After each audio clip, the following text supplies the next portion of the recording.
Apple spent 10 years trying to build one phone, not an iPhone update. A completely new kind of phone. A phone that folds in half.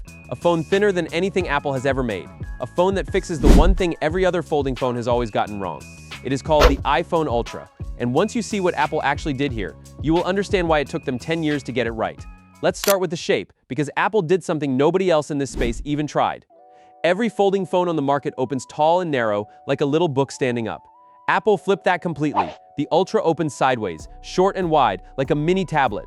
Closed, it is about the size of a regular phone. Open it up, and you get a screen close to 8 inches.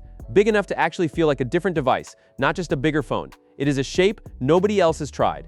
And once you actually picture it in your hands, watching a video, reading, using two apps side by side, it makes a lot more sense than the tall, skinny fold everyone else went with.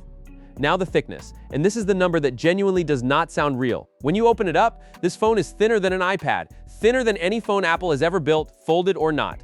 To pull that off, Apple used titanium where the phone needs to be strong and lighter aluminum everywhere else, balancing toughness with keeping the weight down. And even with a body this slim, Apple squeezed in a real cooling system to keep the chip running smooth under pressure. That alone is a genuinely impressive engineering trick. Fitting proper cooling inside something this thin has never really been done before. Here is the part that has been the actual deal breaker for every folding phone ever made. The crease, that annoying line down the middle of the screen that never goes away, no matter which brand you buy. Apple went after this problem hard. New glass, a completely reworked hinge, years of testing, and the result, a crease so faint you basically cannot see it or feel it anymore. If Apple actually pulled this off, that alone changes the entire conversation around folding phones. Nobody else has managed to make the fold disappear like this. Because the phone is so thin, a few familiar things had to go. No Face ID this time. The sensors just would not fit in a body this slim. Instead, Touch ID is back, built right into the power button the same way it works on the iPad. The colors are staying simple too. Just two options, a light silver and a deep, moody blue. Clean, understated, nothing loud. The cameras are where you can really feel the trade-offs of building something this thin. Two lenses on the back, a regular wide camera and an ultra-wide, both very capable. No zoom lens though. There was simply no room left inside the phone for one.